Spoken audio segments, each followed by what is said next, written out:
Hi all. मैं maths का question test 18 का डिस्कस करूंगा। तो सबसे पहला क्वेश्चन जो मैथ्स का है वो पांचवा क्वेश्चन है। तो वो है, ये क्वेश्चन है डायमंड वर्क का, इनफैक्ट पाइप एंड सिस्टर्न का है। मैं अगर हिंदी पढ़ूंगा तो अंग्रेजी आप पढ़ लीजिएगा, अंग्रेजी पढ़ेंगे तो आप हिंदी पढ़ लीजिएगा। इसमें दिया है pipe X and Y can fill a tank in 12 hours and 20 hours respectively, whereas jet can empty the full tank in 30 hour. X और वाई भरता है 12 घंटे और 20 घंटे में क्रमशः, और जेट खाली कर सकता है 30 आवर में। All three pipe are open together, तीनों खोल दिया और एक्स को क्लोज कर दिया 4 घंटे के बाद। After how many hours will the remaining part of the tank will be filled. पहले तो एक्स फिल कर सकता है 12 आवर्स में, वाई फिल कर सकता है 20 आवर्स में, जेड खाली कर सकता है 30 hours. Take the LCM of 12, 20 and 30, that is 60 litre tank. एक घंटे में भरेगा 60/12 5 लीटर, वाई भरेगा 60/23, जेड खाली करेगा -। ये तीनों ही पाइप 4 घंटे काम किए हैं एक साथ। 4 घंटे में कितना काम है? 1 घंटे में 5 + 3 8 - 2 6 × 4 24 लीटर भर दिए। अब एक्स क्लोज हो गया तो कौन काम करेगा? वाई प्लस जेड, है ना। अब भरना कितना है? तो 60 - 24 एंड दैट इज 36 लीटर, ये भरना है। वाई और जेड कितना भर सकता है? 3 - 2 प्रति घंटे, मतलब 1 लीटर। 36 भरना है तो क्या आंसर लगेगा? 36 घंटे। शेष जो है रिमेनिंग जो भरेगा 36 घंटे में, what is the answer? B. तो फिफ्थ का आंसर है बी। इसके बाद है सिक्स्थ। ये उम्मीद किया जा रहा है कि आप फुल्ली प्रिपेयर्ड होकर टेस्ट दिए हैं। मैं सॉल्यूशन एक्सप्लेन कर रहा हूँ, बेसिकली आपको मेथड्स वगैरह पता है। नेक्स्ट क्वेश्चन है ये कि a square and a rhombus, एक वर्ग और एक समचतुर्भुज का आधार सेम है, have the same base, and the rhombus is inclined at 45 degree, then what will be the ratio of area of the square to the area of rhombus. तो अगर रोम्बस 45 पे इंक्लाइंड है तो स्क्वायर का area, वर्ग का area और rhombus के एरिया में क्या रेशियो है? जैसे ये बना लिया, स्क्वायर है, इसका साइड बी है, ये लिया, इसी पे ये रोम्बस बन गया सेम बेस पे, तो रोम्बस के चारों साइड इक्वल होते हैं। स्क्वायर का एरिया तो बी स्क्वायर है। इज टू रोम्बस के लिए क्या करते हैं, ये हाइट निकालते हैं, ये 45 दे रखा है, ये भी बी होगा। एच इक्वल टू क्या होगा? एच इक्वल टू होगा B into sine 45 degree, that is b/√2। Rhombus का एरिया क्या होता है? Base into height, that is base into b/√2। इस ट्रायंगल से साइन 45 h/b होगा, वो उससे निकाला है।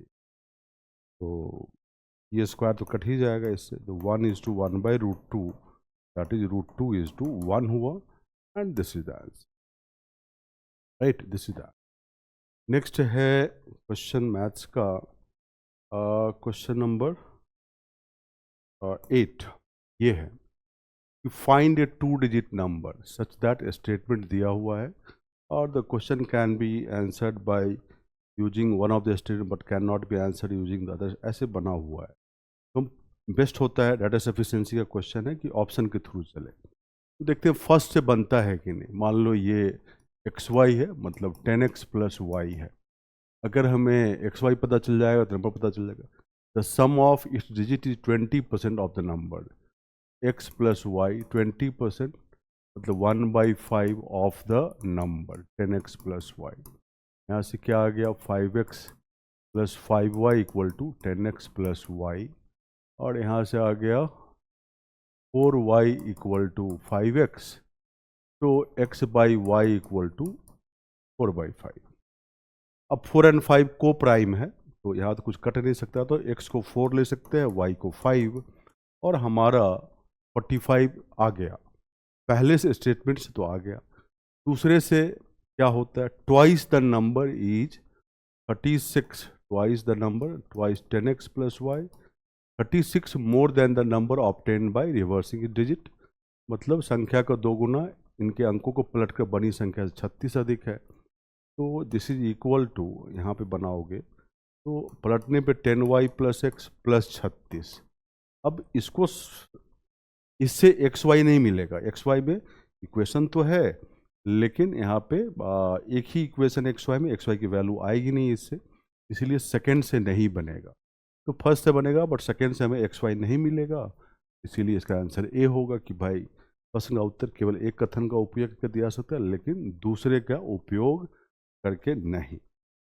नाउ नेक्स्ट क्वेश्चन है कौन सा, तो नेक्स्ट क्वेश्चन हमारा है 9। ये क्वेश्चन है, देखो ये क्या है, the combined daily earning of 5 men 3 women and 7 boy amount to this. तो 5 men plus 3 women plus 7 boys का अर्निंग 69। मेन का मान लो कि पर डे m रुपया कमाता है, वीमेन W और बॉय B, ये 69 दे रखा है। अब ये दिया है कि it is known that wages of 5 men, मतलब 5 लोगों का मजदूरी पुरुष का इक्वल है 10 वीमेन के बराबर, ठीक है, और the wages of 3 women equal the wages of 9 boys. इससे क्या मिलेगा हमें, 3W इक्वल टू 9 बॉयज के बराबर वेजेज। यहाँ से मेन इधर 10 ले लो, इधर क्या ऐसे करते हैं, मेन बाई वीमेन क्या आ गया, 2:1 आ गया, और यहाँ से वीमेन बाई बॉयज करोगे तो 3/1 आ गया ना, ये उनके मजदूरी का रेशियो। फिर best of the information determine the total wages of 7 plus 5 महिलाएं प्लस 3 बॉय, ये निकालना है। MWB पुरुष का एक दिन का मजदूरी, W महिला का एक दिन का, और B लड़के का एक दिन का। पहले तो यहाँ से MWB में हम रेशियो निकालते हैं, यहाँ W3 है, यहाँ 3 बनाने के लिए इसको ये कर दो, और तो रेशियो आ गया 6, 3 और 1 का, तो यहाँ से आया MW और B, तो रेशियो आया 6, 3, 1, कनेक्ट कर लिए हम। अब हमारे पास क्या है कि ये देखो 6, 3, 1 का रेशियो है, एक मेन एक, तो यहाँ पे हम पुट कर सकते हैं कि भाई 6x 3x और x ले लो, यहाँ पुट करो 6x इंटू 5 30x हो जाएगा, 3x तो 9x हो जाएगा, और फिर x तो ये 7x हो जाएगा इक्वल टू 69। ये है दोनों, ये क्या आएगा 39 एंड 7 दैट इज 46, तो x इक्वल टू 69/46, 13 से कटेगा तो 23 से 3/2 आया x। तो पता चल गया कि एक मेन का क्या है, 6x मतलब 6 गुना 3/2, तो 7 इंटू मेन 6 इंटू 3/2 18/2, ये मेन का हो गया, 7 मेन का। अब महिला का 3x 3 इंटू 3/2 9/2, 5 महिला है तो 5 इंटू 9/2। लड़के का x है तो 3/2, 3 लड़का है तो क्या होगा 3/2, यही सॉल्व करना है, 2 से काट सकते हो 63, और इसको सॉल्व कर लो, 2 45 प्लस 9 54/2, तो 63 प्लस 27, तो ये कितना आ गया 90। इनका कितना वेज होगा 90 रुपये, तो क्या आंसर होगा 90। तो पहले तो मैन वीमेन और लड़कों का मजदूरी का रेशियो लाया, फिर माना एक लड़का एक पुरुष एक महिला एक लड़का, 6, 3, 1 6x 3x, ये माना x, और यहाँ पुट कर दिया ये जो दे रखा, इससे x निकला 3/2, तो 6x 6 इंटू 3 18/2, मेन का 7 है, 7 गुना 18/2, 3x 3 इंटू 3/2, एक महिला का है तो 5 है तो 9/2, x 1 3/2, तो 3 इंटू 3, ये सॉल्व किया 90 रुपया, और ये इस तरह सॉल्व हो गया, राइट। यहाँ पे मैन ह्यूमन और लड़के का वेज प्रतिदिन मजदूरी को कनेक्ट करना था रेशियो में, और बन गया। चलिए नेक्स्ट क्वेश्चन है हमारा, नेक्स्ट क्या है, तो नेक्स्ट क्वेश्चन है ये, 17th क्वेश्चन मैथ्स का है और 17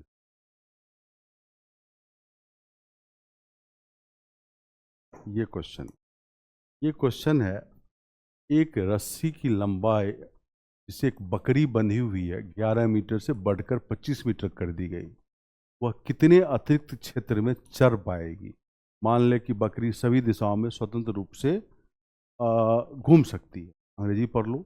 the length of a rope to which a goat is tied is increased from 11 meter to 25 meter. How much additional ground will it be able to graze? Assume that the goat can move freely on direction. देखो ऐसा है, अगर 11 metre है तो ये इतना graze कर पाएगी पूरा ये सर्किल, और 11 से अब हो गया 25, तो अब एक्स्ट्रा जो ग्रेज करेगी सर्किल में ये वाला, यही निकालना है एक्स्ट्रा। तो बाहर के सर्किल का एरिया माइनस भीतर वाला सर्किल का एरिया क्या होता है, pi into 25 square minus pi into 11 square, यही आंसर होगा। इसी को सॉल्व करना है, पाई कॉमन ले सकते हो और 625 माइनस 121, पाई की वैल्यू 22/7 डाल के सॉल्व कर सकते हो, और ये जो सॉल्व करोगे तो ये आ जाएगा 1584। 1584 ये आंसर होगा। ये छोटा सा कैलकुलेशन है, कर लीजिएगा। तो D is the right answer. समझ गए। तो ये छायांकित जो है शेडेड एरिया एक्स्ट्रा ग्रेज चर पाएगी बकरी। ठीक है, इसके बाद क्वेश्चन है हमारा 19, मैथ्स का क्वेश्चन है 19, वो ये है। ये क्वेश्चन थोड़ा अच्छा है, मैं हिंदी पढ़ता हूँ। एक सूक्ष्म जीव प्रत्येक पीढ़ी में 6 नए सूक्ष्म जीव में विभाजित होता है। हालांकि कठोर पर्यावरणीय परिस्थितियों के कारण केवल इतने ही जीवित रहते हैं, आधे, और 50% नष्ट हो जाते हैं। यदि छठी पीढ़ी में सूक्ष्म जीवों की संख्या इतना मिलियन है तो पहली पीढ़ी में जनसंख्या कितनी थी। इंग्लिश में a microbe divide into 6 new microbes in each generation, however because of harsh environmental condition only 50% of them survive while the remaining 50% perish. If the number of microbe in the 6th generation is this much million, whatever the population in the first generation. तो first generation 1 start होगा, फिर generation 2, generation 3, generation 4, generation 5, generation 6। यहाँ पे दे रखा है कि भाई ये कितना बच 3645 मिलियन यहाँ पे। तो इनिशियल में यहाँ पे ये जनरेशन 1 में कितने थे, पीरियड कितने हो गए, 1 2 3 4 5 पीरियड हो गए। अब किस तरह है कि 1 से 6 होता है लेकिन आधा ही बचता है, तो 1 से 3 हुआ, फिर 3 से 6 गुना 18 होगा बट आधा ही बचेगा तो 9 हो जाएगा यहाँ पे। फिर इसी तरह 9 से 54 होगा लेकिन आधा बचेगा 27 हो। देखो 3 गुने के हिसाब से बढ़ रहा है, 3 टाइम्स इस रेट से बढ़ रहा है। तो जो जनरेशन 6 में जो वैल्यू होगा 3645, जनरेशन 1 और 3 टाइम्स बढ़ जा रहा है। आप पावर क्या लोगे 5, क्योंकि 3 टाइम पीरियड है, 1 2 3 4 5, चक्रवृद्धि ब्याज की तरह इस 3 गुना बढ़ जा रहा है प्रत्येक जनरेशन में। जीवन निकालना है तो जीवन इक्वल टू 3645, 3 की पावर 5 कितना हो, 3 7 81 गुना 3 243, सॉल्व करोगे 15 मिलियन आएगा जनरेशन 1। यही आंसर है, इसी तरह बनेगा ये। ठीक है, तो कितना 15 मिलियन शुरू में था, 3 गुना बढ़ रहा है मरने के बाद, वो दिख रहा है। ठीक है, तो इस तरह से समझ गए। तो आप ये भी कर सकते हो, 27 के बाद 81, 81 के बाद 243, शुरुआत का 243 गुना हो गया जनरेशन 6 में, तो 243 भी कर लो। जीवन फर्स्ट जनरेशन इक्वल टू 3645, ऐसे भी कर सकते हो, जीवन निकाल लो। तो 15 मिलियन होगा ये शुरुआती वाला जनरेशन। ये 5 टाइम पीरियड है, ये ध्यान रखना। अब है क्वेश्चन हमारा नेक्स्ट वाला, ये क्वेश्चन इसे वैल्यू 1 निकालना है कि दो संख्याओं का एलसीएम उनके एचसीएफ का 15 गुना है। एचसीएफ एलसीएम का योग 400 है, यही दोनों संख्या एलसीएम से छोटी है, तो दोनों संख्याओं का योग क्या होगा, वैल्यू 1 है। The LCM of two numbers is 15 times their HCF. The sum of HCF LCM 400. If both numbers are smaller than LCM, find the sum of two numbers. Value 1 यही है. LCM को L मान लो, ये 15 गुना HCF का है. फिर HCF और LCM का योग 400, तो L प्लस H 400 है. इसका मतलब 16H 400 के बराबर, मतलब H आ गया 25. क्लियर है? H 25 आ गया. हम L की जगह 15H डाल देते. HCF 25 आ गया. LCM 15 गुना है H का, तो L आ गया 15 गुना 25. 15 गुना 25 कितना होगा? 250 और 125 375. ठीक है, ये आया. अब क्या है, यही दोनों संख्याएं LCM, दोनों संख्याओं का योग ज्ञात करो. तुम सबको पता होगा कि LCM इंटू HCF प्रॉपर्टी होता है 375 इंटू HCF इक्वल टू संख्या का प्रोडक्ट, है ना. और संख्या हमारा क्या होगा? 15 का मल्टीपल ही होगा. तो हम ऐसा करते हैं, संख्या मानते हैं A इक्वल टू 15x और B इक्वल टू हम 15y मान सकते हैं. HCF का गुणज ही होगा, मल्टीपल. XY सह होंगे, XY का कॉमन जो HCF होगा 1 होगा. नहीं तो अगर ऐसा नहीं होगा तो AB का HCF 15 से बड़ा हो जाएगा. यहाँ रख दो, तो 15x Guna 15y equal to 375 गुना 25. तो 15 से काटो, 15 दूनी 30 ये होगा. फिर काटो तो 15 से कटेगा, कितना हो गया? 200. 25 गुना 25 625. 625 15 से कटना चाहिए. एक मिनट, 25 15x गुना 15y, ठीक है. 25 गुना 25, x इंटू वाई कितना होगा ये देखना है ना.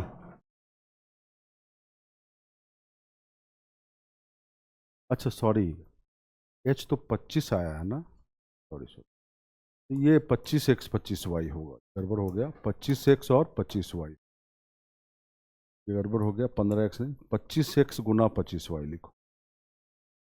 25x गुना 25y LCM HCF का प्रोडक्ट 375 इंटू 25 ये होगा. एक 25 से ये कटा, एक 25 से यहाँ काटो 15. तो x इंटू वाई 15. तो XY ऐसा सर्च करो कि प्रोडक्ट 15 हो और XY का HCF 1 हो. एक ही हो सकता है.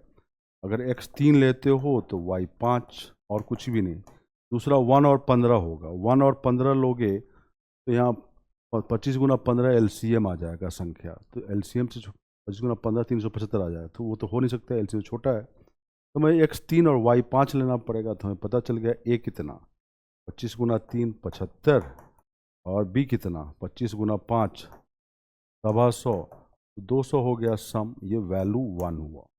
क्या किया, ये तो दे ही रखा है L15H. L plus H 400, L की जगह 15H डाला तो H आ गया 25. HCF 25 15 गुना 375. मैंने बोला एक प्रॉपर्टी होता है LCM into HCF equal to product of the number. Number कैसे होंगे? तो HCF के मल्टीपल होंगे, गुणज 25x 25y. XY आपस में को प्राइम होंगे, सहभाज्य. ऐसा नहीं होगा AB का HCF XY सहभाज्य मतलब उनके बीच में HCF 1 होगा. ऐसा नहीं होगा तो AB का HCF 25 से बढ़ जाएगा. अब इसमें AB की जगह 25x 25y रखा, x इंटू वाई 15 आया, तो हम x3 y5 ही ले सकते हैं. x1 और y 15 नहीं लेंगे. अगर लेंगे वैसा तो x1 यहाँ 15 पुट करो तो एक संख्या LCM आ जाएगा. संख्या LCM से छोटा है. x3 और y5 यहाँ रखा तो 75 और 125 सम के आ गया 200. वैल्यू 2 में थोड़ा क्वेश्चन में इशू लग रहा है. A working partner gets 15% as his commission of the profit after his commission is paid. ये कमीशन की जगह शेयर होना चाहिए, ठीक है. और if the working partner commission is this much, और एक और लाइन होना चाहिए, एंड शेयर भी अगर 4500 हो तो टोटल प्रॉफिट कितना था. ये क्वेश्चन होना चाहिए. भाई एक कार्यशील साझेदार को अपने कमीशन के भुगतान होने वाले लाभ का इतना शेयर मिलता है, शेयर ये होना चाहिए. यदि कार्यशील साझेदार का कमीशन इतना है और शेयर भी इतना ही, ये मान लो टोटल कितना व्यवसाय में लाभ था. तो ऐसे निकालते हैं इसको. यहाँ हम अलग से कर देते हैं वैल्यू 2 के लिए. मान लो कि टोटल प्रॉफिट था 100x, टोटल प्रॉफिट ये था, तो उसको कितना मिला 100x माइनस 4500 कमीशन चला गया, इसका 15% मिला, वो भी किसके बराबर, शेयर 4500 के बराबर। यहाँ से हम x की वैल्यू निकाल लेंगे, निकल सकता है। x वैल्यू निकालोगे, कैलकुलेट करोगे तो ये आएगा 345। जैसे ही 345x आया, टोटल प्रॉफिट क्या होगा 100 इंटू 345, 345, तो दिस इज 34,500। ये टोटल प्रॉफिट है, ये वैल्यू 2 है, समझ गए ऐसे। अब हमारा वैल्यू 3 भी है। वैल्यू 3 क्या है, how many zero does this factorial divided by this का स्क्वायर इंड इन। तो जीरो निकालने के लिए 5 का हाईएस्ट पावर इसको कौन डिवाइड करा पता करो, और इसको भी निकालना पड़ेगा। 5 के पावर के लिए हम लोग क्या करते हैं, फैक्टोरियल है, इतना है 3576। तो 3576 को 5 से डिवाइड करेंगे, जो भी क्वोशेंट आएगा लिखेंगे, मतलब भागफल। फिर 3576 को 5 स्क्वायर डिवाइड करेंगे, फिर 3576 को 5 से डिवाइड करेंगे, फिर 3576 को 5 की पावर 4 से करेंगे, फिर 3576 को 5 की पावर 5 से डिवाइड करेंगे, और जो भी क्वोशेंट आएगा लिखेंगे। 5 की पावर 6 से डिवाइड नहीं कर सकते, वो 3 से 576 से बड़ा हो जाएगा। डिवाइड करो, क्वोशेंट लिखोगे तो यहाँ पर आएगा 715। शेष नहीं लिखना है, रिमाइंडर नहीं लिखना है। अब क्या क्या कैलकुलेट हुआ है, 143.28, 143.28 प्लस क्या आएगा अब 5 + 1, ये आएगा। ये सब हमने क्वोशेंट भागफल लिखा, 5 से इसको भाग करो 715 आएगा, शेष नहीं लिखना है। 25 से इसको भाग दो 143 भागफल क्वोशेंट आएगा, 125 से भाग दो ये क्वोशेंट आएगा, 625 से भाग दो ये, और 625 गुना 5 से भाग दोगे तो 1 आएगा। तो जोड़ोगे 892, मतलब ये हुआ 5 का हाईएस्ट पावर 892 डिवाइड करेगा, 2 का पावर तो ज़्यादा ही होगा ऑब्वियसली 892 से, इसका मतलब इसमें जो जीरो होंगे 892। अब 1192 वाले फैक्टोरियल का स्क्वायर में देखो, फिर से वही काम करेंगे, by 5, 1192 by 5 square, 1192 by 5 cube, 1192 by 5 की पावर 4, ये। अब आगे 5 की पावर 5 नहीं लेंगे क्योंकि वो 1192 से ज़्यादा होगा। फिर से कोसेंट लिखो, तो क्या आएगा कोसेंट, भागफल क्या आएगा, तो इसका कैलकुलेट करोगे 238 47 प्लस कितना आएगा ये 9 + 1, जोड़ो इसको तो 295, मतलब 5 का हाईएस्ट पावर यही है जो डिवाइड करेगा फैक्टोरियल 1190 को। अब लेकिन यहाँ स्क्वायर है, इसका मतलब कितने जीरो बनेंगे, का 2 गुना, तो 295 इंटू 2, और ये कितना आ जाएगा 400, 500, 590 जीरो बन जाएंगे, क्योंकि 5 का पावर ये होगा स्क्वायर के लिए, स्क्वायर है ना 1192 फैक्टोरियल इंटू 1192 फैक्टोरियल। ओबियसली 5 का इसका 2 गुना पावर डिवाइड कर उतने ही जीरो होंगे। 5 के पावर से निकलता है 2 का पावर ज़्यादा होता है, 5 इंटू 2 का कॉम्बिनेशन बनता है, तो 5 का पावर कम तो उतने ही जीरो ला। अब डिवाइड हुआ है, अब इसको इससे डिवाइड किया गया, तो जीरो के लिए क्या होगा, 892 में से 592 90 माइनस करो, तो ये कितना आएगा 302, इतने जीरो होंगे, ये वैल्यू 3 हुआ। तो वैल्यू 3 302, वैल्यू 2 कितना है यहाँ पे 34,500, सबसे बड़ा वैल्यू 2 ही है, और वैल्यू 1 कितना लाए हैं 200, तो वैल्यू 1 सबसे छोटा हुआ, उसके बाद वैल्यू 2 है, उसके बाद वैल्यू 3 है, तो क्या आंसर होगा, वैल्यू 1 सबसे छोटा, वैल्यू 1 सबसे छोटा, वैल्यू 2 सबसे, ये वाला सी आंसर होगा, दिस इज द आंसर। थोड़ा बड़ा क्वेश्चन था, ठीक है, और ये बड़ा क्वेश्चन था, जो आप समझ गए।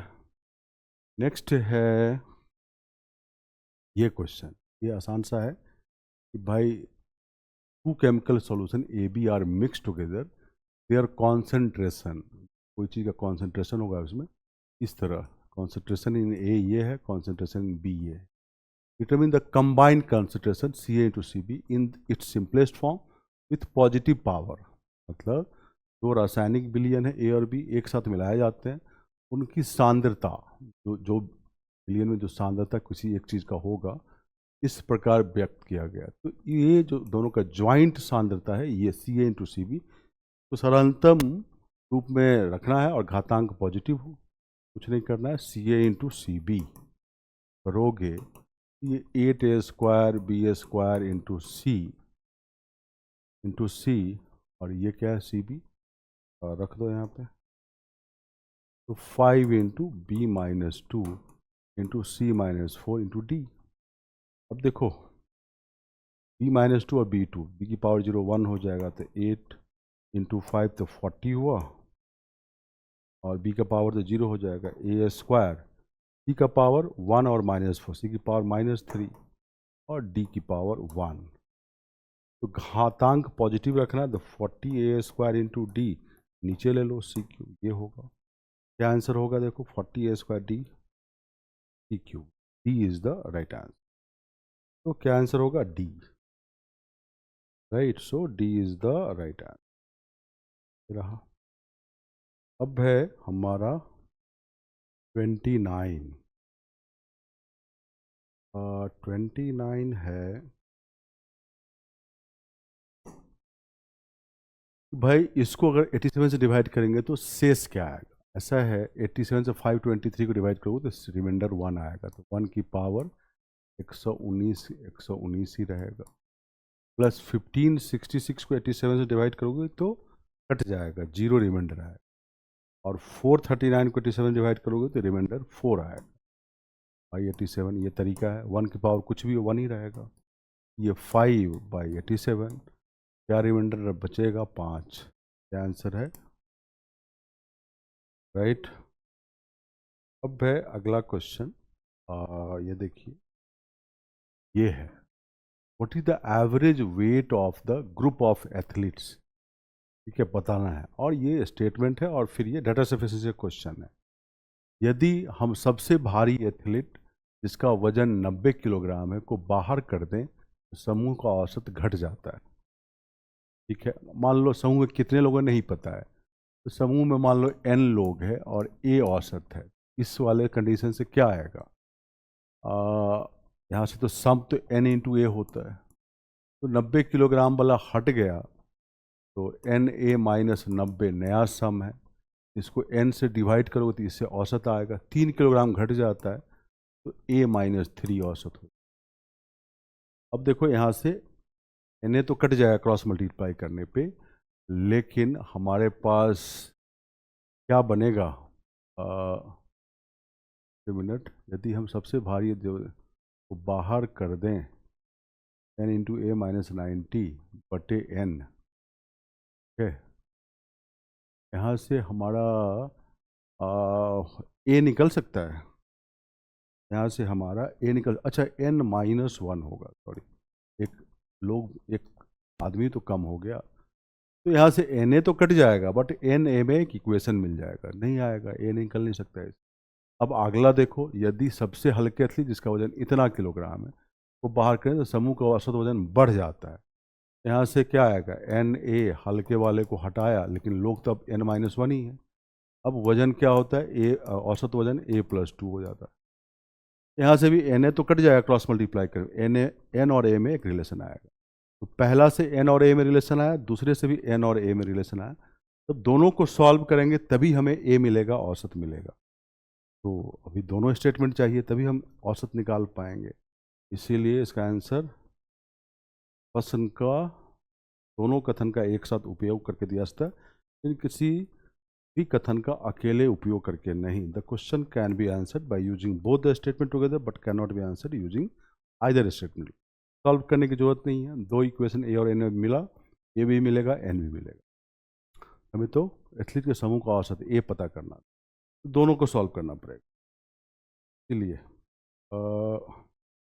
नेक्स्ट क्वेश्चन है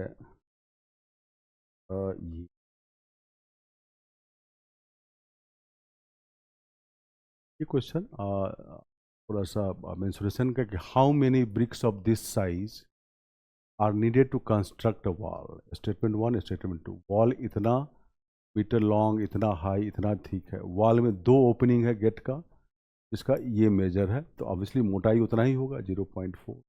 तो पहले तो कितना में हमें ईंट लगाना है, वॉल्यूम निकालते हैं 15 गुना 4 गुना 0.4, पहले से इतना, लेकिन इसे माइनस करना पड़ेगा ओपनिंग, 2 गुना 2 गेट है 1.8 इंटू 1.2 इंटू मोटाई तो वही रहेगा गेट का जो यहाँ लिखा हुआ वॉल का, ये इतने में ईंट लगाना है। एक ईंट का ये है डायमेंशन, उसको मीटर में बदल दो, 20/100 इंटू 12/100 इंटू 8/100, यही आंसर देगा हमें। यही पूरा कैलकुलेशन है। इतना ईंट का वॉल्यूम है, मतलब टोटल वॉल माइनस गेट का 2 का हटा दिया और ईंट के वॉल्यूम से डिवाइड कर दिया। ईंट को मीटर में चेंज किया क्योंकि वॉल का डायमेंशन मीटर में था। ये सॉल्व करोगे तो आंसर आएगा 11,600। नहीं ईंट लगेंगे 11,600, क्या आंसर है डी, 11,600 इतने ईंट लगेंगे। ठीक है, अब है अगला क्वेश्चन, ये देखो अगला क्वेश्चन ये है कि भाई विक्रम 28,000 को 5% वार्षिक चक्रवृद्धि ब्याज पर निवेश करता है और अन्य 15,000 को इतने ब्याज पर निवेश करता है 6 महीने में संयोजित होने वाला। दूसरी ओर सोहन पूरी राशि को 1 वर्ष के लिए इतने प्रतिशत की साधारण ब्याज पर निवेश करता है। वर्ष के अंत में सोहन का ब्याज विक्रम से 9 रुपये ज़्यादा है, तो सोहन ने कितना राशि निवेश किया, तुम्हें सोहन का ब्याज निकालना पड़ेगा। तो पहला तो 28,000 का 5% ब्याज होगा, 28,000 का 5% कितना होगा, 2800, 10%, 1400 ब्याज होगा। और दूसरा 15,000 एक साल में 2 बार 6 महीना, तो पहले में ब्याज मिलेगा 2%, तो 1% 150, 300 ब्याज मिलेगा। दूसरे में 15,000, दूसरे 6 महीने में 15,000 रुपये ब्याज तो मिलेगा ही, 300 है ना। और अब मूलधन में 300 भी जुड़ेगा, 300 का 2% 6, इतना ब्याज मिलेगा। तो 300 प्लस 300 6, तो 606 का ब्याज यहाँ मिला, यहाँ 606, यहाँ 1400, तो दोनों ब्याज मिलके विक्रम को कितना मिलेगा, 1400 plus this that is 2006। Sohan का 9 रुपीज़ ज़्यादा है, तो 2015 सोहन का ब्याज हो गया, राइट वही है ना। विक्रम प्लेसेज इसमें 1,000 at 5% interest compounded annually, another 15,000 at 4% interest compounded every 6 months. On the other hand, Sohan invests his entire sum at this simple interest rate of this for 1 year. वही by the end of the year, Sohan's interest earning exceed Vikram's by 9. What amount did Sohan invest? हमने विक्रम का एक साल में 5% मिलेगा, 1400 interest, 6 माही 6 monthly में पहले 6 महीना 2%, फिर अगले 6 महीने 2%, तो वाई 2% बिकॉज 4% का हाफ हो जाएगा, तो 2% 1500 का 1000 का 300 आया। लेकिन अगले 6 महीने में 15,000 प्लस 300 प्रिंसिपल होगा, तो 15,000 पे 300 मिलेगा 2%, और इस 300 पे 6, तो 300 प्लस 300 606 का इंटरेस्ट 606। टोटल इंटरेस्ट विक्रम का 1400 प्लस 606 दैट इज 2006, और सोहन का 9 रुपये ज़्यादा ये, तो बेसिकली 6.5% का रेट है ना, ऑफ प्रिंसिपल सोहन का इक्वल टू 2015। प्रिंसिपल निकालना है, निकल जाएगा, ये थोड़ा सा कैलकुलेशन करना पड़ेगा तुमको, और ये जो आंसर आएगा 31,000, ये क्या आएगा 2015 6.5 इंटू 100, पॉइंट हटाओगे ये तो 1000 हो जाएगा। ये सॉल्व करना पड़ेगा, कैलकुलेशन है थोड़ा, 31,000 आएगा, कैलकुलेट कर सकते हो। ठीक है, 13 से कट जाएगा ऊपर नीचे, 5 से ये कट जाएगा, 31,000 आएगा। ठीक है, ये इसका आंसर होगा, होप आप समझ। तो हम लोग टेस्ट 18 डिस्कस कर रहे थे, मैथ्स वाला, जो बचा हुआ क्वेश्चन है वो मैं रिकॉर्ड कर रहा हूँ। तो क्वेश्चन हमारा है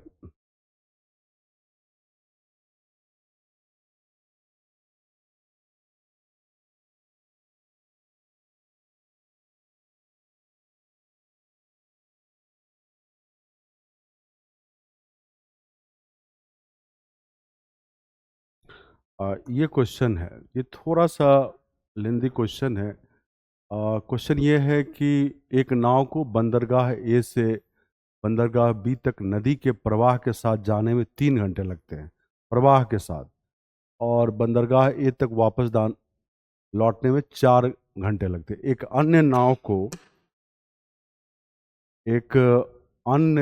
नाव को बंदरगाह बी से बंदरगाह बे ए तक जाने और वापस बंदरगाह बी पर आने में कुल 12 घंटे लगते हैं। यदि नाव और नदी की चाल स्थिर है तो धीमी गति से चलने वाले नाव द्वारा बंदरगाह ए से बंदरगाह बी तक की यात्रा करने में लगने वाला समय घंटों में। आप अंग्रेजी भी पढ़ सकते हैं। A boat takes 3 hour to travel downstream a river from port A to port B and 4 hours to return to port A. Another boat take a total of 12 hours to travel from B to A and return to port B. If the speed of the boat and the river are constant, then the time in hour taken by slower boat to travel from A to port B is, second वाला boat slower है तो कुछ इस तरह। पहले तो ये देखो, ए से बी गया और बी से ए, तो ए से बी डाउन स्ट्रीम है, बी से ए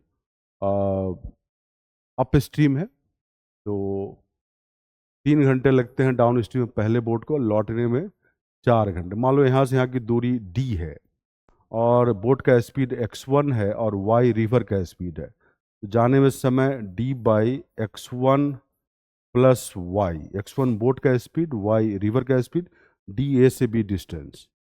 लौटने में समय d by x1 plus y equal to आ जाएगा ये 3, और d by x1 minus y, river के अगेंस्ट माइनस वाई, ये 4 है। d डिस्टेंस है a से b का, x1 बोट का स्पीड अब पहले का, और y रिवर का स्पीड है, तो ये नदी के साथ स्पीड, नदी के विरुद्ध x1 माइनस वाई। यहाँ से हमारे पास बेसिकली इस दोनों को सॉल्व करेंगे तो यहाँ से क्या है, 3x1 plus 3y equal to d, और 4x1 minus 4y equal to d, basically यही है। तो यहाँ से हम 3x1 minus d equal to 3x1, ऐसे करते हैं हम, d minus 3x1 equal to 3y and d plus 4, या इसको लिख लो इस तरह,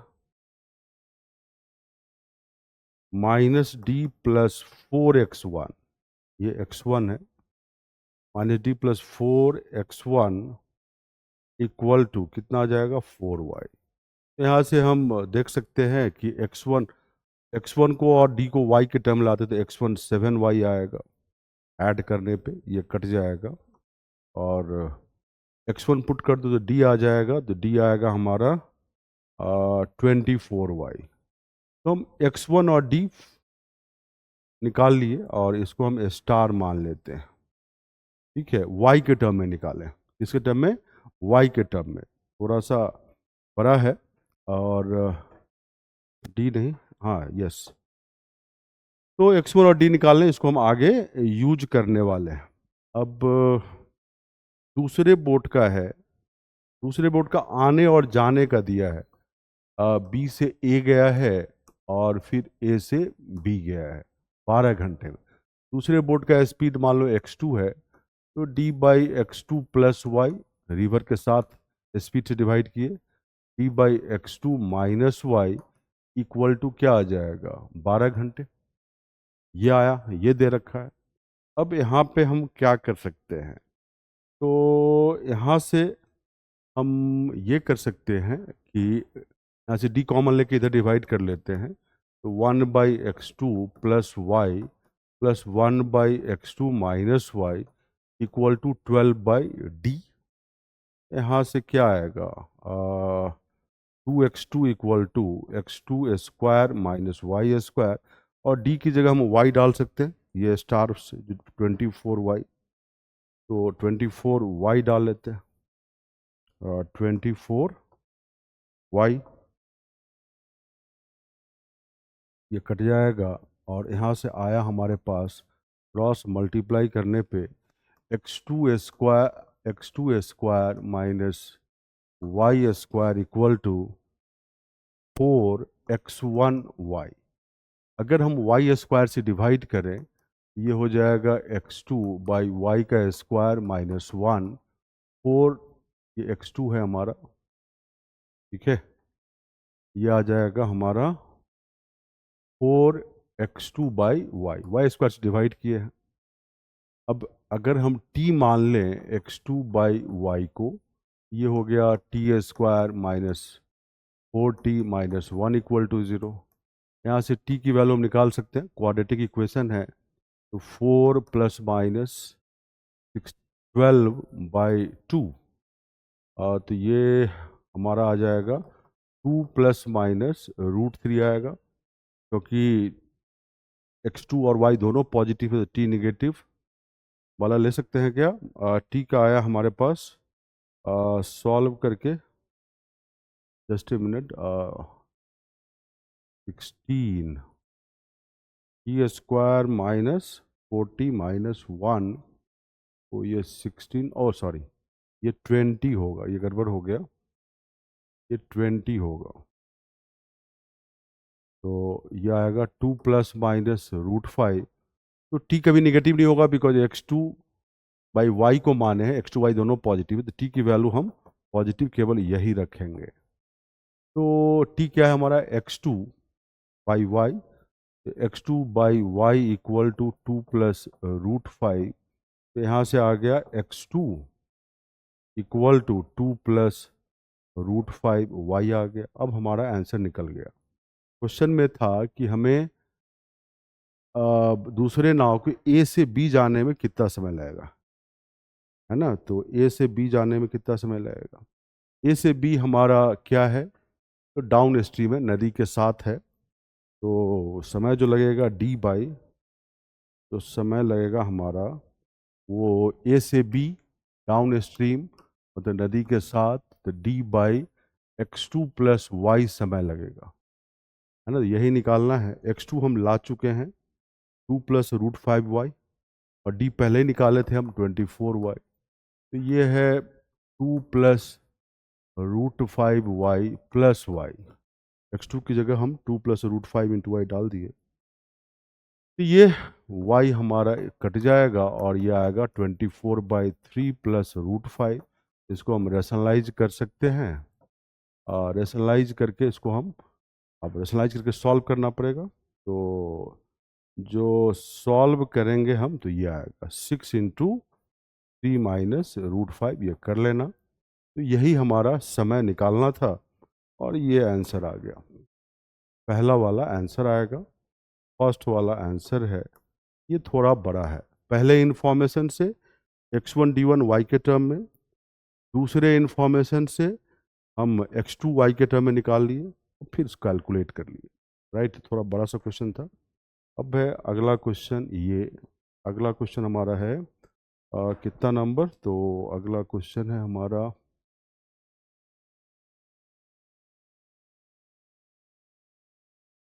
41 है, मैथ्स का क्वेश्चन। तो 41 ये क्वेश्चन है, ठीक है। ये क्वेश्चन है, तो देखें, how many 6 digit number can be created if the first digit is even, second digit is odd, third is a non-even prime, and last 3 digit are distinct digit not used elsewhere in the number। तो हिंदी में पढ़ लीजिए आप। 6 अंकों का 1, 2, 3, 4, 5, 6। Simple counting का rule लगेगा। पहला डिजिट जो है इवन है, जीरो नहीं हो सकता, तो 2, 4, 6, 8 में कुछ भी ले सकते हैं। 4 वे है इसको करने का, 2, 4, 6, 8 में। दूसरा डिजिट ऑड है, तो 1, 3, 4, 5, 7, 9, 5 तरीका है इसका। और फिर इसके लिए नॉन इवन प्राइम, तो नॉन इवन प्राइम डिजिट कौन सा है, 3, 5, 7, 3 वेज।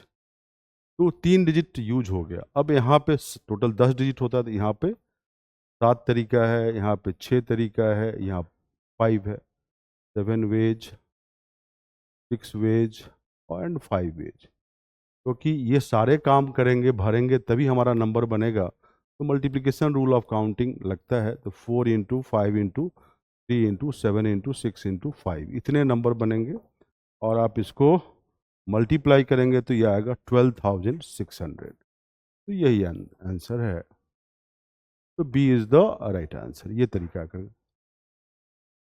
तो नेक्स्ट क्वेश्चन हमारा है मैथ्स का ये 42 कि भाई शब्द बुकर के अक्षरों को क्रमबद्ध किया जाता है और सभी क्रमचयों को अंग्रेजी शब्दकोश के अनुसार वर्णानुक्रम में व्यवस्थित किया जाता है, तो अनुक्रम में शब्द बुकर से पहले कितने शब्द आते हैं? The letters of the word Booker are permuted and all the permutation are arranged in alphabetical order as in English dictionary. How many words appear before the word Booker? तो देखो बुकर के लिए अकॉर्डिंग टू डिक्शनरी करना है तो पहले B और ई और ओ के आर को हम अरेंज करते हैं। बी से स्टार्ट होने वाला ये 4 लेटर है, दो एक जैसे हैं, तो फैक्टोरियल 4/2 तरीके से होगा, और ये सॉल्व करोगे तो 12 तरीके। तो बी ई हो गया, उसके बाद क्या होगा? बी के वाला, इसके बाद डिक्शनरी बी के बाद के, तो बच्चा ओ ई आर को अरेंज करो, फिर से ये फैक्टोरियल 4/2, और ये फिर से कितना आएगा? तो 12 वर्ड बनेगा बी के से स्टार्ट होने वाला। तो बी के हो गया। अब हमारे पास बी ओ आएगा, बी ओ और उसके बाद ई, बी ओ ई के बाद जो बचता है हमारे पास ओ के आर, इसको अरेंज करेंगे। ये तीनों डिफरेंट है, फैक्टोरियल 3 वे में होगा ये तरीका। बी ओ ई के बाद हमारे पास आएगा बी ओ के वाला वर्ड, क्या बचा हमारा? इधर ई बचा, ओ बचा और आर बचा, इसको अरेंज करेंगे। फैक्टोरियल 3 डिफरेंट है 6 तरीके से। बी ओ के हो गया, तो फिर हमारा आएगा बी ओ ई वाला, बी ओ ई। अब हमें किसको अरेंज करना है? तो के और आर को, दो डिफरेंट वर्ड, फैक्टोरियल 2 ये। अब इसके बाद जो आएगा वो बुकर ही आएगा, ई के बाद के ही आएगा, तो बुकर आ जाएगा। तो कितने हैं बुकर से पहले का वर्ड? डिक्शनरी में 12, 12 24, 36, 6 36, 2 38, तो 38 वर्ड होंगे बुकर से पहले, अगर इन शब्द को, इनके लेटर को अरेंज करेंगे तो। यही तरीका है इसको करने का। इसके बाद हमारे पास क्वेश्चन है अगला, ये थोड़ा आसान है कि भाई 49 x बाई 81 की पावर y, तो x बाई वाई की वैल्यू चाहिए, तो x और y निकालना पड़ेगा। ये जो है तुम्हारा 49 का स्क्वायर है और ये जो है 81 का स्क्वायर है। बेसिकली हमारे पास 49 की पावर x इंटू 81 की power minus Y equal to 49 की पावर 2, 81 की पावर 2। तो यहाँ से x भी 2 आया, माइनस वाई 2, तो y माइनस 2 आएगा, तो देयरफॉर x बाई वाई क्या आएगा? -1। तो व्हाट इज द आंसर? सी। ये तरीका है। इसके लिए आपको पता होना चाहिए, स्क्वायर निकालने आना चाहिए। 49 का स्क्वायर, 81 का स्क्वायर तो है वहाँ पे। ठीक है, नेक्स्ट क्वेश्चन है हमारा 44। ये देखिए 44 है कि कितने जीरो इस गुणनफल के अंत में है? What is the number of zero at the end of this product? Zero कैसे पता करते हैं? 5 और 2 को पता करके। जो कम होता है 5 की संख्या फैक्टर में, यहाँ 3 दिख रहा है और कहीं 5 है, फैक्टर में नहीं है। 2 की संख्या 5 है और कहीं है, नहीं है, तो ऑब्वियसली 5 की संख्या 2 से कम है, तो इतने ही जीरो होंगे। तो क्या आंसर होगा? 44 बी। नेक्स्ट हमारा है 45। ये क्या है कि पी क्यू निगेटिव नंबर है और आर पॉजिटिव है, तो कौन इसमें करेक्ट होगा ये बताया है। तो पहला ये है, जैसे इसको खोलोगे तो P square plus Q square minus 2pq, P square plus Q square plus 2pq, तो ये तो कट जाएंगे ऐसे, तो यहाँ से आ जाएगा तुम्हारे पास 4pq ग्रेटर दैन 0। अब कोई भी क्योंकि p और q निगेटिव है, कोई भी pq लोगे सबके लिए ट्रू है, तो इसका मतलब ये वाला रिजल्ट किसी भी pq के लिए ट्रू हो गया, क्योंकि ये तो ट्रू होगा किसी भी p एंड q के लिए। p और q निगेटिव है तो प्रोडक्ट हमेशा पॉजिटिव होगा, ये करेक्ट है। यहाँ पे देखो p और q क्या है? निगेटिव है। P और Q नेगेटिव है लेकिन R पॉजिटिव है, तो P और Q नेगेटिव है, नेगेटिव बाय नेगेटिव ये पॉजिटिव आ जाएगा। यहाँ पे देखो Q नेगेटिव है और R पॉजिटिव है, तो इधर वाला चीज़ नेगेटिव होगा, तो हमेशा पॉजिटिव चीज़ नेगेटिव से बड़ा होगा, दूसरा भी सही होगा, तो दोनों करेक्ट। चलिए नेक्स्ट क्वेश्चन हमारे पास है, कितना नंबर आओ,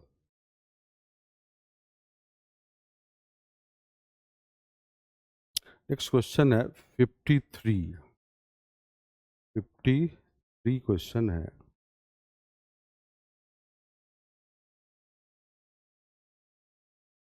ये क्वेश्चन, ये प्रोबेबिलिटी का एक आसान सा क्वेश्चन है कि एक आदमी एक टारगेट को हिट करता है 5 वंस इन एवरी 3 शॉट, मतलब 3 शॉट लेता है तो एक बार हिट कर देता है टारगेट को, लक्ष्य को।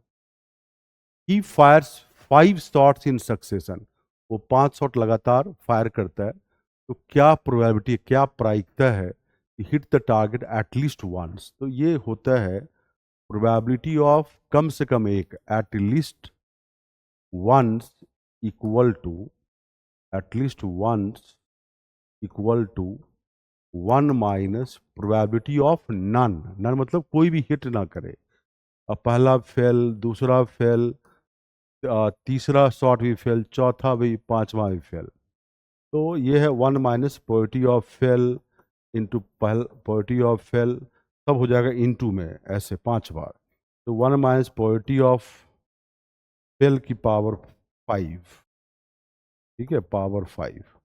फेल करने का प्रोबेबिलिटी क्या है देखो, प्रोबेबिलिटी ऑफ सक्सेस क्या है, एस सक्सेस 1/3, 3 में 1 लगता है, तो फेल होने का होता है प्रोबेबिलिटी ऑफ फेल 1 माइनस 1/3, तो 2/3, तो यहाँ पे लिख दो 1 माइनस 2/3 की पावर 5, तो 1 माइनस 32 की पावर 5 क्या होगा, 243, ये आंसर आएगा 243 माइनस 32 बटे 243, तो 32, ये आ गया 211/243, यही प्रोबेबिलिटी है जो निकालना है हमारा, ये पता होना चाहिए पहला लाइन, ठीक है, ये प्रोबेबिलिटी ऑफ सक्सेस है, सक्सेस की प्रायिकता है, फेल होने का 1 माइनस 211/243, ये होगा। इसमें थोड़ा प्रोबेबिलिटी का बेसिक होना चाहिए, मुझे उम्मीद है कि बहुत लोगों को पता होगा, कुछ लोगों को नहीं भी पता हो सकता है, आप ये यूज कर सकते हैं, बहुत जगह काम करेगा ये। अब है अगला क्वेश्चन, ये एक बार एग्जाम में भी ऐसा क्वेश्चन आया था, एक प्राकृतिक संख्या m है इस तरह की, m बराबर x plus Y plus z के रूप में व्यक्त किया जा सकता है, जहां एक्स वाई जेड संख्या m के अलग अलग गुणनखंड हैं। 60 से छोटी ऐसी कितनी संख्या में यह गुण है? A natural number m can be expressed as m equal to x plus y plus z, where x, y, z are distinct factors of m. How many numbers less than 60 have this property? सबसे पहला 6 होता है, जैसे उसके factor हैं 1, 2 and 3, जोड़ दो तो 6 आएगा। 6 का फैक्टर 6 भी होता है, वो नहीं लेना है, वो जोड़ोगे तो 6 से बड़ा हो जाएगा। प्रॉपर फैक्टर, यहाँ पे एक्चुअल लिखा होना चाहिए, फैक्टर जो हो 6 से छोटे वाले, प्रॉपर फैक्टर।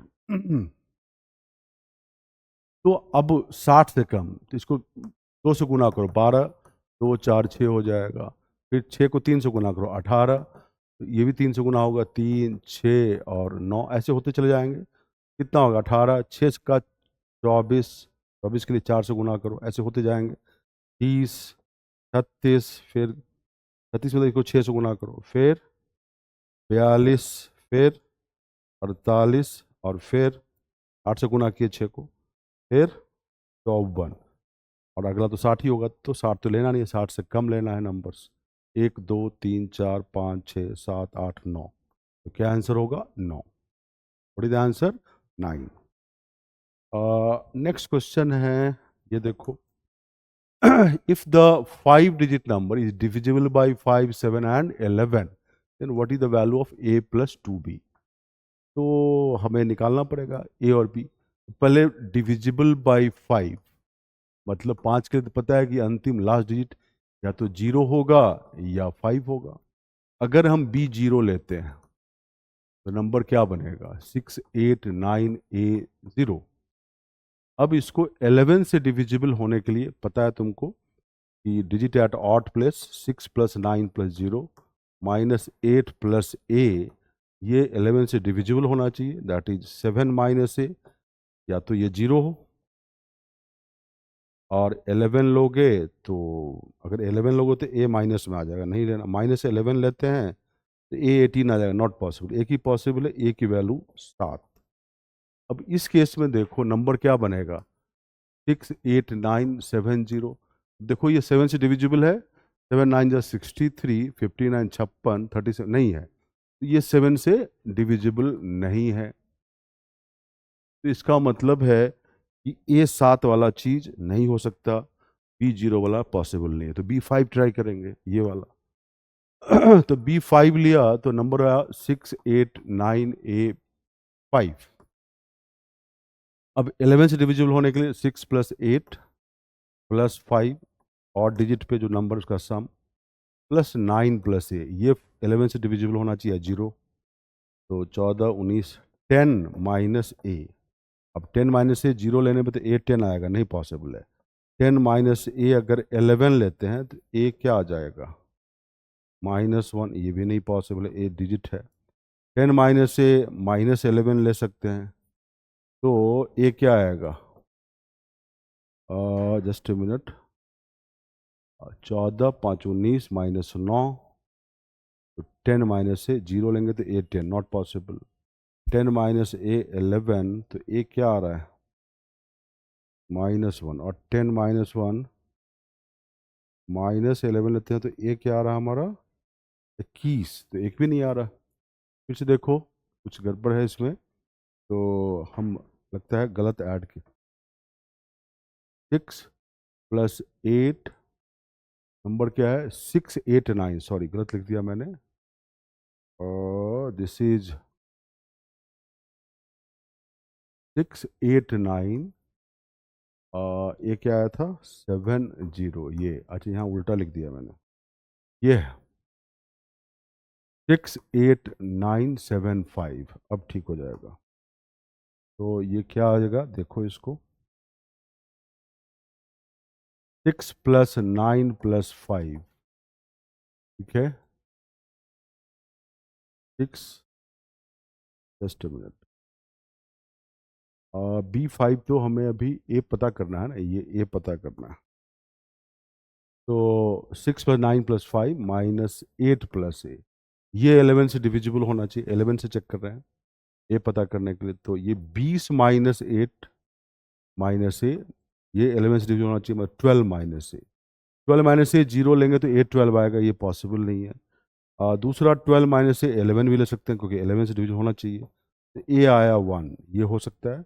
और 12 - a -11 भी ले सकते हैं, यहाँ a हमारा डिजिट नहीं आएगा, तो ये गलत हो जाएगा, a 1 हो सकता है, तो a 1 हुआ, मैं इधर लिख रहा हूँ, तो नंबर आया 68915। अब देखो ये 7 से डिविजिबल है, 7 9 जा 63, 59 56, 31 28 35, यस, डिविजिबल बाई 7 भी है ये, तो पॉसिबल हो गया, A1 आया, और B5 ये हमारा पॉसिबल है। तो हमसे पूछा गया है और A+2B, A+2B क्या होगा बताओ, A1 पॉसिबल है, 2 × 5 11 आंसर होगा, this is the answer.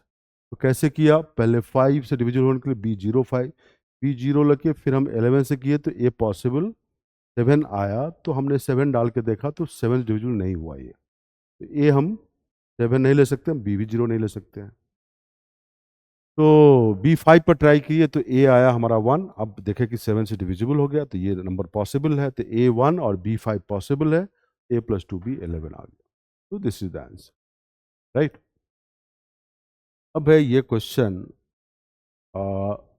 56, there are 4 numbers written in ascending order, 4 prime number, चार आभाजक आरोही क्रम में बढ़ते क्रम लिखा हो, the product of first 3 prime is this and product of last 3 prime is this, the first prime number.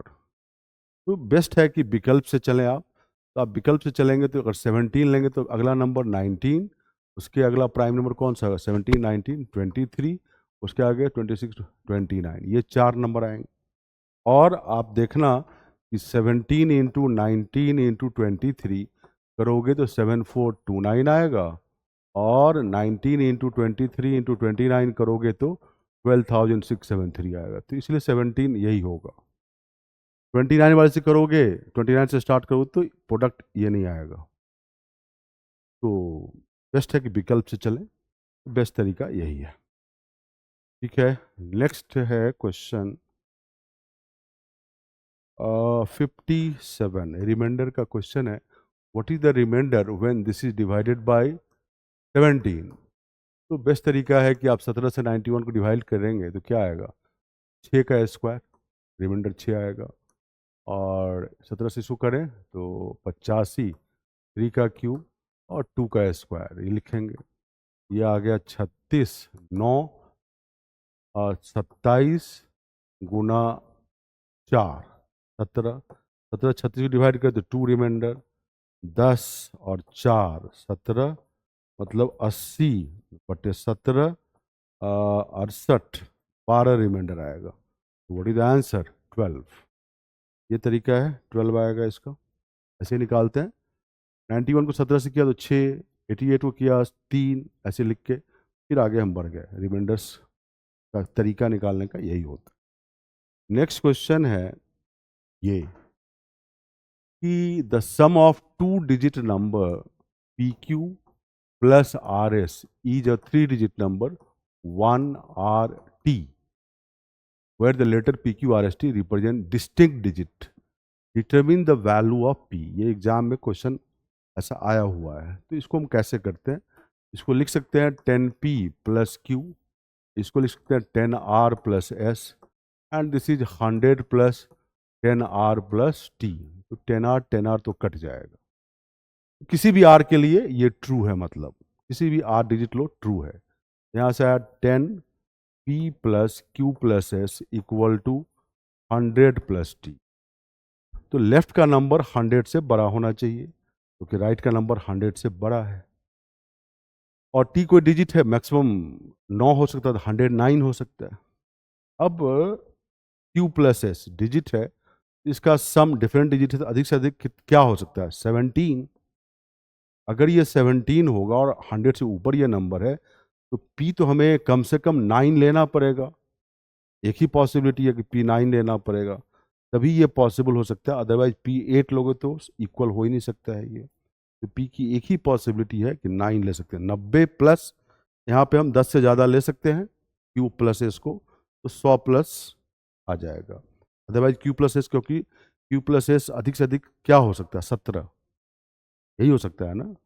और इससे ज़्यादा तो होगा नहीं, 9 और 8 अलग अलग है ना डिजिट। इसका मतलब P का 9 लेना ही एक संभावना है, पॉसिबिलिटी, अदरवाइज इसके इक्वल ये आ ही नहीं सकता है। तो P क्या होगा? 9। सीधा हम लिख सकते हैं।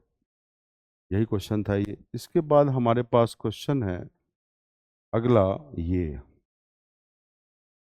ये क्वेश्चन है, ये क्या है कि in a quiz held last year participant could choose one or more area from which they are asked question. मतलब क्विज हुआ है लास्ट ईयर, उसमें स्टूडेंट एक या एक से अधिक सब्जेक्ट चुन सकता है। आउट ऑफ इतने पार्टिसिपेंट 880 पास, इतने लोगों ने चूज किया मैथ, इतने ने चूज किया सोशल स्टडी, इतने ने चूज किया इंग्लिश, फिर बोथ ऐसे करके लिखा हुआ है। इसको हम कैसे, what percentage of participate did not select any area? 3 area है, तो कौन कौन सा एरिया है? इंग्लिश एक, फिर क्या है मैथमेटिक्स, फिर क्या है आई थिंक सोशल स्टडीज, ये है।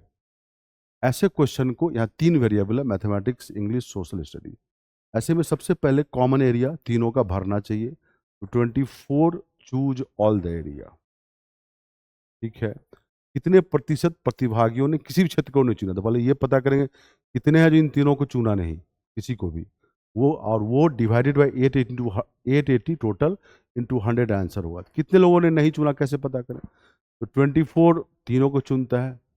फिर देखो यहाँ पे दो वाले देखो, 64 अंग्रेजी और सामाजिक अध्ययन 64, यहाँ 40 लेंगे, 40 प्लस 24 64 हो जाएगा। फिर दो वाला कौन है? 80 ने गणित और अंग्रेजी, गणित और अंग्रेजी 24 है, यहाँ कितना लेंगे 56, ये 56 हो जाएगा, तब दोनों मिलकर 80 होगा। और फिर 40 ने गणित और सामाजिक अध्ययन, 40 तो ये 16 लेना पड़ेगा। अब चलो एक वाले पे, 224 ने गणित चुना तो ये गणित वाला है। 226 में तीनों ये माइनस करोगे जोड़ के, जो बचेगा यहाँ लिखेंगे। अंग्रेजी चुनने वाले कितने हैं? 336 में ये तीनों माइनस कर लेंगे तो यहाँ पर केवल अंग्रेजी आ जाएगा। और फिर सोशल स्टडीज वाले कितने हैं? 240 में ये तीनों माइनस कर लो तो यहाँ पर बचेगा। ये बचेगा कितना, मैं लिख देता हूँ। 56 216 160 160 और 128। अब इंग्लिश वाले गोले को तुम ऐड करोगे तो इंग्लिश वाला ही टोटल आएगा 336। मैथ्स वाले गोले को ऐड करोगे तो मैथ्स वाला आ जाएगा, कितना है मैथ्स वाला? 224। और ये सामाजिक शास्त्र वाला चुनोगे तो चुन के 240 आएगा। अब आ गया, इन सभी को जोड़ो और 880 में माइनस को टोटल में, तो बाहर वाला आ जाएगा, कुछ भी नहीं चुना तो वो आता है 240, क्योंकि इन सभी को ऐड करोगे 640 होगा। 240 बाहर आ जाएगा क्योंकि इसमें नहीं है। 240 880 में से सब माइनस किया तो 240 880 का कितना प्रतिशत, यही पूछा गया क्वेश्चन में कि what percentage of did not select any area, यही होगा। तो ये आएगा 27.27%। So answer is this. Best तरीका है, कहाँ से शुरू किए? तीनों से, तभी जल्दी बना पाओगे, कोई फॉर्मूला यूज करने की जरूरत नहीं है। अब है अगला question, question number 65।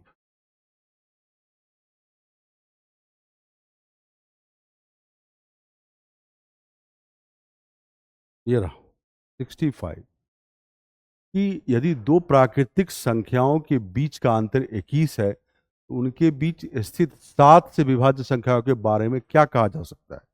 If the difference between two natural number is 21, what can be said about the numbers divisible by 7 that lie between them? जैसे मान लो एक से स्टार्ट करते, 1 2 से लेके 22 तक, तो 1 और 22 के बीच का डिफरेंस कितना है ना? 22 है। तो उनके बीच स्थित कौन कौन से 7 डिविजिबल नंबर? 7 होंगे, 14 होंगे, 21, 3 नंबर मिल गए तुम्हें। ऐसे ही और लेके देख लो, 5 से लेके 27 तक लेके देख लो, 21 होना चाहिए, 5 से लेके 26 तक देखो, डिफरेंस तो वही आएगा ना, 26 और 5 का 21। इसके अंदर भी 7 है, 14 है, 3 नंबर आ गए, और भी लेके दे सकते हो।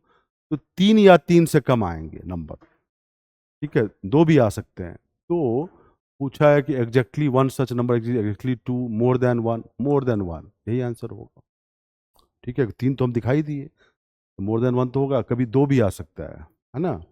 जैसे 8 से स्टार्ट करो, तो 8 से लोगे तो कहाँ तक लिखोगे? 29 तक। इसमें 3 आ जाएंगे, 14 21 और 28, 3 तो आ ही रहे, ठीक है। तो मुझे लगता है कि 3 ही आएंगे शायद। तो मोर देन वन तो एनी टाइम सही होगा, एग्जैक्टली टू एग्जैक्टली वन तो हो ही नहीं सकता है। तो सी आंसर है। अब है नेक्स्ट क्वेश्चन, ये देखो, क्वेश्चन है ये है तुम्हारा 637 और 1000 दोनों सही, दोनों को इंक्लूड करना है, के बीच 13 से पूर्णतः विभाज्य सभी संख्याओं का योग क्या है? 637 ही 13 से डिविजिबल है और 1001 भी डिविजिबल है। 637 के बाद अगला नंबर क्या होगा? 650, ऐसे करके। फिर अगला 663, 1001 भी 13 से डिविजिबल, पहला और लास्ट दोनों डिविजिबल है। तो 13 13 ये बढ़ रहा है, इसका सम चाहिए। तो पहले ये पता करो कि 637 से लेकर 1000 तक कितने नंबर हैं जो 13 से डिविजिबल है। 1001 माइनस तरीका होता है 637 बाई 13 प्लस 1, ऐसे हम काउंट करते हैं, और काउंट करोगे तो ये 29 आएगा। इतना सॉल्व करके 29 नंबर है 637 से 1001 तक 13 से divisible. Last number minus first number 13 से डिविजिबल बाई 13 प्लस 1, ये तरीका होता है। अब सम निकालने के लिए इसका एवरेज निकालना बहुत आसान है, 13 13 बढ़ रहा है। क्या कैसे निकालोगे एवरेज? तो पहले और लास्ट का जो एवरेज होगा पूरे का एवरेज वही होगा। तो 637 प्लस 1001/2, ये एवरेज हो गया पहले और लास्ट का, लेकिन ये पूरे सीक्वेंस का यही एवरेज होगा। जब कोई सीक्वेंस ऑफ नंबर्स, क्रम अगर कांस्टेंट रेट से बढ़ता हो या घटता हो, तो उसका जो एवरेज निकालने का तरीका होता है, पहले अंतिम का जो एवरेज होगा पूरे का वही एवरेज होगा। एवरेज इंटू टोटल कितने हैं? 29, यही सम देगा। और ये मल्टीप्लाई करोगे तो 23 23,751 आएगा। तो आंसर इज दिस। ठीक है, 1001 भी 13 से डिविजिबल है और पहला 637 भी है, ध्यान रखना। इसीलिए मैं काउंट करते वक्त last number minus first number by 13 + 1, और यहाँ पर एवरेज इनटू जितने नंबर है वो सम आ जाएगा। एवरेज जब कॉन्स्टेंट बढ़े सीक्वेंस या घटे तो पहले और लास्ट का जो एवरेज होगा वही पूरे का एवरेज होगा। ये आया। अब है हमारा क्वेश्चन नंबर 67। 67 क्या है? How many trailing zero will be there after the right most non zero digit, मतलब कितने होंगे।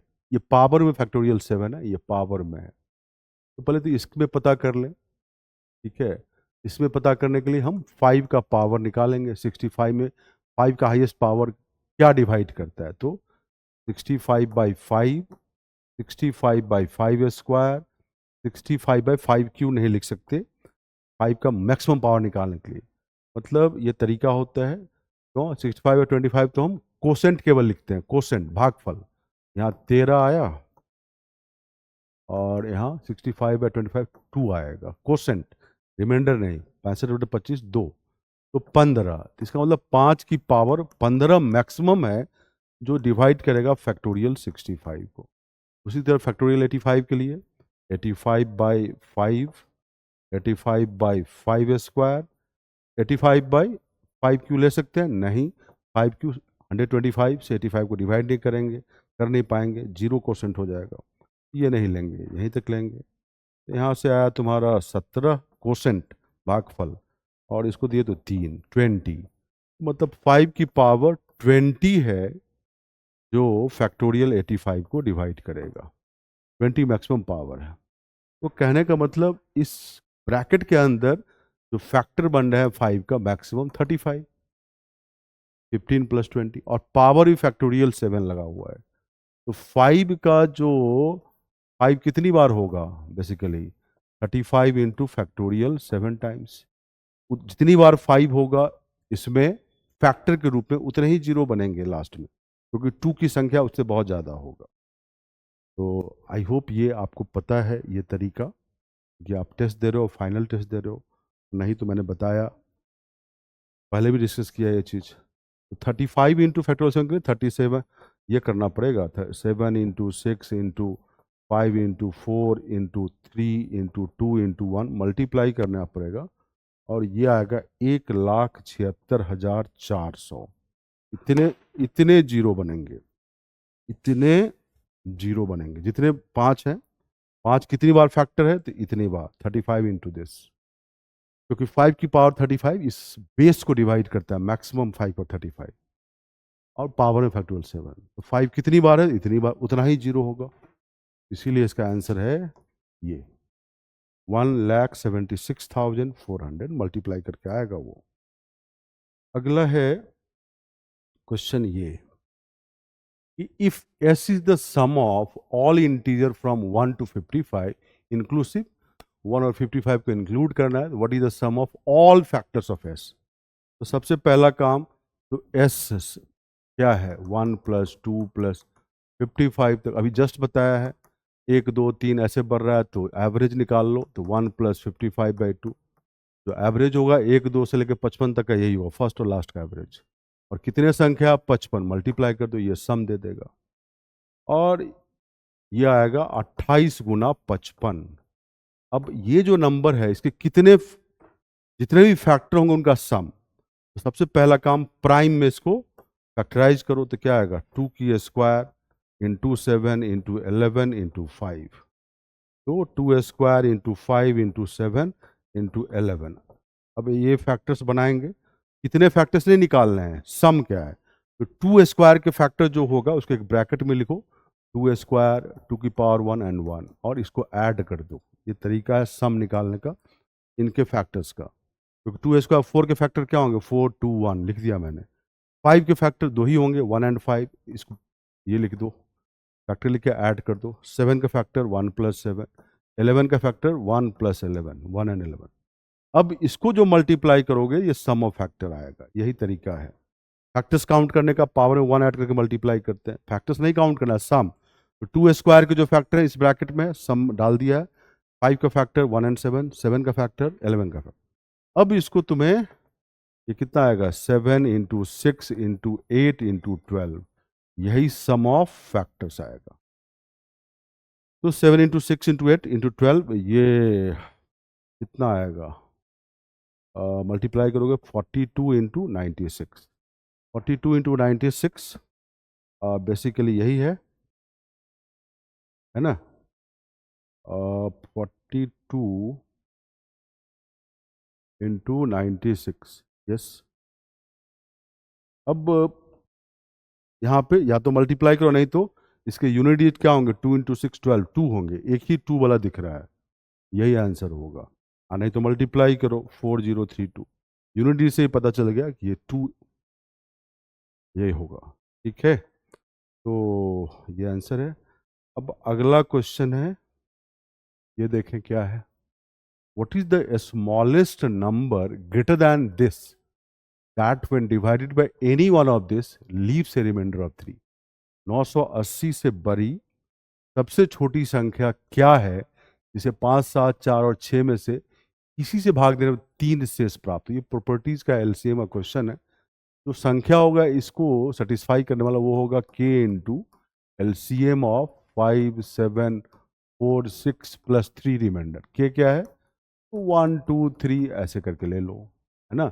एलसीएम 5, 7, 4, 6 का निकालना पड़ेगा, वो आएगा 420। तो नंबर ऐसा होगा k into 420 plus 3।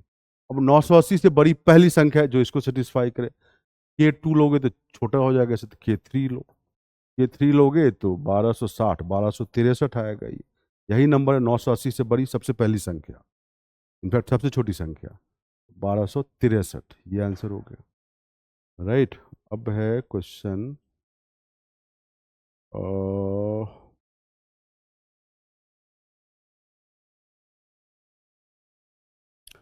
Question number है 76। क्वेश्चन नंबर है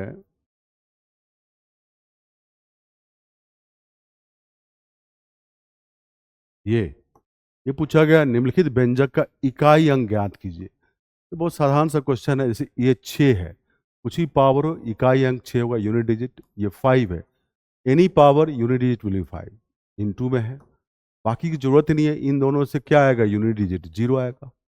अब 0 किसी भी यूनिट डिजिट से मल्टीप्लाई होगा 0 ही रहेगा, इसलिए आंसर क्या होगा 0।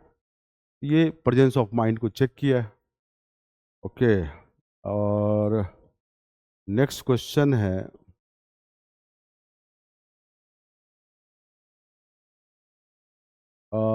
79। डाटा सफिशिएंसी का क्वेश्चन है ये। क्या है, व्हाट इज प्रज्ञा एज, प्रज्ञा का एज क्या है। तो प्रज्ञा, पुनीत और सुकृत का सेम एज है, ठीक है। तो मैं लिखता हूं प्रज्ञा, पुनीत और सुकृत का सेम एज है, उसे प्रज्ञा का एज तो पता नहीं चलेगा पहला से। दूसरा देखो, sum of age of Puneet, Sukrit and Adhiraj is 32, ये दे रखा है। Adhiraj age is equal to sum of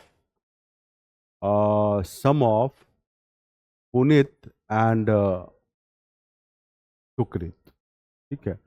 अब देखो तो हम कैसे सॉल्व कर सकते हैं, क्या बोलता है, the sum of age of Puneet, Sukrit and Adhiraj लिख दिया मैंने, और Adhiraj equal to sum of this. अब देखो ऐसा है, दूसरे वाले से भी हम प्रज्ञा का एज सॉल्व करके नहीं पता कर सकते हैं, लेकिन यहां से देखो एक चीज, दोनों को कंबाइन करते हैं तो कैसे सॉल्व होगा।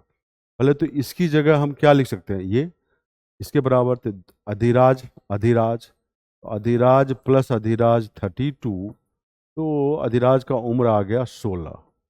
यहाँ से हम सॉल्व कर लिए, इसकी जगह अधिराज लिख के। जब अधिराज 16 हुआ, ऊपर में पहला वाला है कि तीनों प्रज्ञा, पुनीत और सुकृत सेम है, तो यहाँ पे देखो अधिराज का जो भी उम्र है वही पुनीत और सुकृत का है, सम के बराबर। तो पुनीत और सुकृत के सम के बराबर 16, बट इन दोनों का एज सेम है, तो Puneet equal to Sukrit equal to 8 आ गया, और वही एज प्रज्ञा का भी है तो प्रज्ञा का एज आ जाएगा। तो दोनों को मिला के हम सॉल्व करेंगे तो आएगा। इसीलिए both statement are required to answer the question, एक से नहीं बनेगा।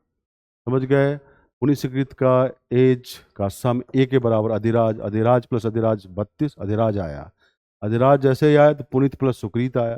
पुनीत सुकृत का पहले से सेम है तो दोनों का 8-8 आ जाएगा। वही प्रज्ञा का, प्रज्ञा भी 8 आ गया। इसीलिए दोनों मिलके ही आंसर दे सकता है। अब दैट्स ऑल। तो ये सारे सॉल्व हो गए। Thank you. तो ये सारे मैथ से क्वेश्चन मैंने सॉल्व कर दिया। Thank you. वो बच्चे ज़्यादा इसको अप्रिशिएट कर पाएंगे जो तैयारी कर चुके हैं। जो फ्रेशर है उनके लिए ये मतलब बहुत सारी चीज़ मैंने इसमें बताया है। मैं ये मान के चल रहा हूँ कि आप पढ़ चुके हैं तब ये टेस्ट दिए हैं, तो उनको मैक्सिमम बहुत सारे क्वेश्चन समझ में आ गए होंगे, उसको उत्तर भी समझ में आ गए जो मैंने एक्सप्लेन किया है। जो नया बच्चा है उसके लिए वैसे ये टेस्ट तो है नहीं, फिर भी नए बच्चे को दिक्कत होगा। जो फ्रेशर्स हैं तो उनके लिए ये टेस्ट था भी नहीं। चलिए, थैंक यू, थैंक यू।